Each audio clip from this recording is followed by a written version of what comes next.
Low voltage grids were never designed for today's reality. Renewables, heat pumps, volatility and flexibility demands are forcing utilities to completely redesign their networks. This is Powering the Future, a podcast series brought to you by Smart Grid Forums. One planet, one power grid. Joining me today is Dirk, Tahar, International Business Development Manager at SMIGHT. We'll explore why LV visibility is now mission critical. Dirk, thank you so much for joining us today. It's great to have you on the podcast. Thank you very much for the invite. So Dirk, before we dive into the conversation, it would be really useful for our audience to know a bit more about your personal background at SMIGHT, your role, your responsibilities, and perhaps what some of your priorities for the year ahead are. I've been working with SMIGHT for about 2 years now. I come from a background in international business, and my role within SMIGHT is for the international business development. So we're very well established within the German market. And always comes to the natural question, which markets can you then expand into? And that's what I look after. So looking ahead to the next year, we've already got quite a few pilots going on in a few countries around the world. And so we're looking at expanding those to make them into full-blown customers and also bring some new markets online as well. Right, okay, great. And I know that you're very focused on low voltage network monitoring, aren't you, as a business? Tell us where the evolution of SMIGHT, actually. You've got an interesting story about how SMIGHT started from within the utility environment itself. Yeah, so SMIGHT actually started as a smart city lighting. That's where our kind of name comes from. So we're trying to create these devices that could monitor traffic, provide lighting, EV charging, public Wi-Fi, air quality monitoring, and all of that needed IoT technology. It all. So we built up a lot of expertise in that. That as a kind of product didn't actually find its feet, because when you look at a street lamp that costs maybe 800 euros, people aren't willing to pay maybe 10,000 euros for a very smart light. But out of all of that learning, we picked up a lot of skills and know-how in how to do the IoT chain to make all of that work smoothly. And we're part of the EMBW group, and one of their networks is Netze BV, which is, I think, probably third or fourth largest in Germany. And they came to us with the requirement of, we've got about 30,000 substations out there, which we need to bring online somehow. You guys know a lot about IoT technology. Could you maybe create a solution for us? And so out of that came the kind of product portfolio that we've been developing kind of for them with their requirements in mind. But then that became a full-blown commercial product, which we now sell to over 150 odd network operators across Germany and Europe. Right, okay, great. Well, LV network monitoring and management has been on the agenda for a long, long time. Utilities have been talking about it for many years now. Can you tell us a little bit more about the evolution of this subject, how it started and where we're at now? I think every network operator probably starts in the same position, which is quite understandable. Of the network, the low voltage network is very much a black box. So if we look way back in the past, our usage of electricity in residential and also certain in kind of business environments was very predictable. So the network operator, when planning a new area, could very easily predict what the load flows were going to be, what infrastructure was needed, could install all that, and it would just run kind of passively in the background. And the energy transition has really turned a lot of that on its head. We go from high predictability to very difficult predictability, but also very volatile loads. We get reverse flows from PV. And as we look into the future of vehicle to grid and other battery systems, that's going to further increase this kind of reverse load flow. So we go from an environment of, I've got a black box, I don't know what's going on in there, but I never needed to I need to start understanding what's happening in that environment. So I think that's been the first stage for a lot of countries and network operators, is go from I don't know what's happening to I need to understand what's happening. And there's been various different approaches to that. And one of those approaches is to install sensors out onto the assets of the network operator and directly capture current and voltage data to be able to understand what's going on. Right, okay. Right now, what would you say is the real urgency driving the topic? So I think it depends on the country. So some countries are very solar driven, so where you have large pickup of solar, and that has become, it's been an issue for some countries in the past, and it's becoming an issue now, just because you have the simultaneity factor. So everybody's solar panels all produce at the same time.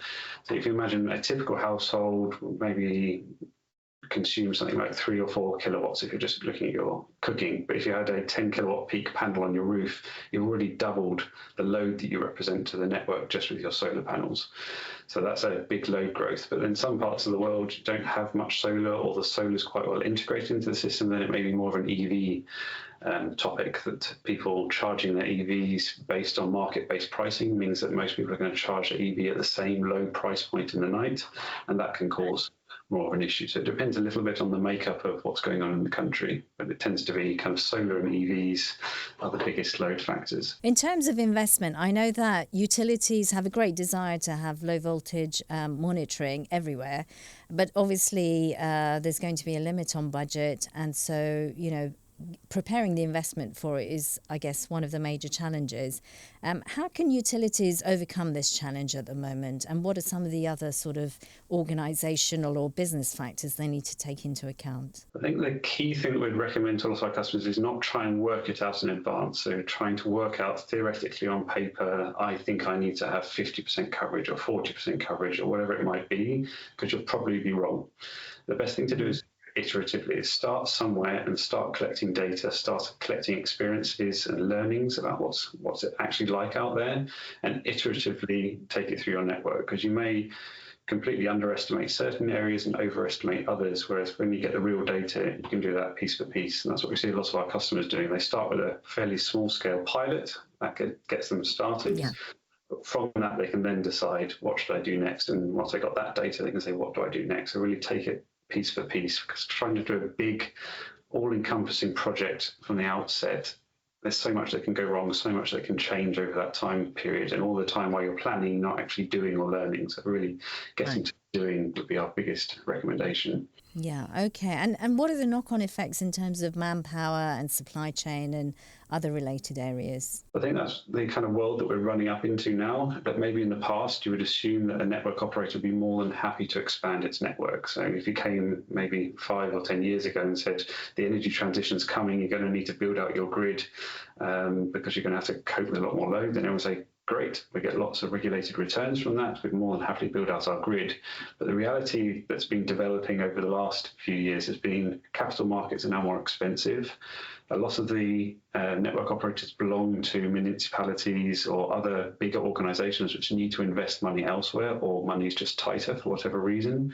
So suddenly we've gone from a world of more than happy to invest because I can get guaranteed returns off of it, to I actually have a limited investment budget. And so where we feed into that is to say, well, with the data, you can then actually work out where to invest, when to invest, to what extent as well. So try and manage that investment. And there's other constraints, such as the supply chain. All the networks all over Europe are wanting to expand. That's putting large constraints on the overall supply chain.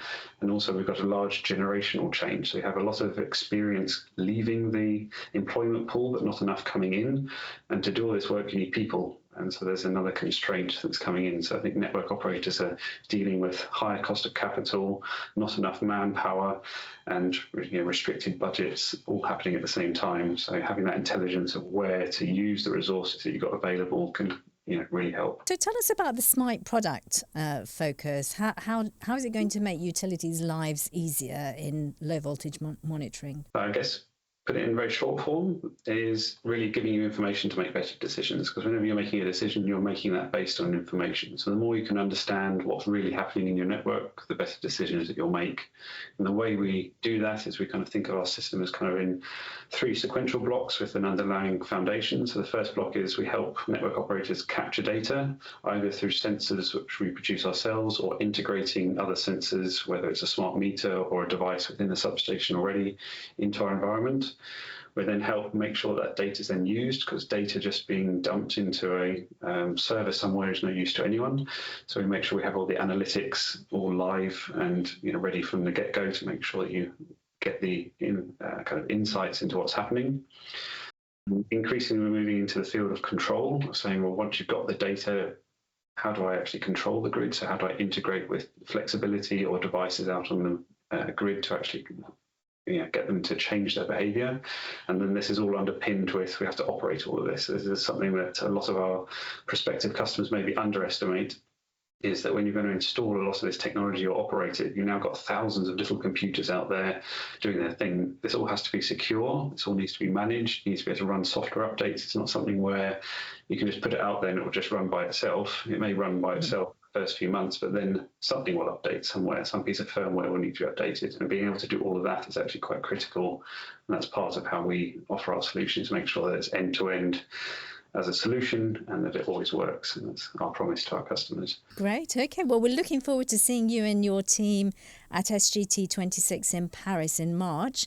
What can participants expect to see from you there? They can get hands-on with the products. I mean, we're an industry that's used to getting hands-on with the things, so they can actually see the devices, and also we have our demo of our system there. But it's really about kind of talking about what those specific problems are. So we mentioned, is it more solar? Is it more EV? How much kind of HEMS, so home energy management system controlled loads do you have on your network? What are you interested in? So having those conversations for us is, I think, the biggest thing. Okay, well, that sounds great, Dirk. Thank you so much for your time and insights today. We look forward to seeing you at SGT26 in Paris in March. Thank you very much. We look forward to it too.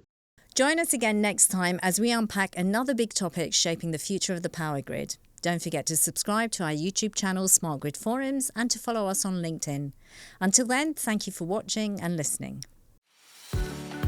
This is Powering the Future, a podcast series brought to you by Smart Grid Forums. One planet, one power grid.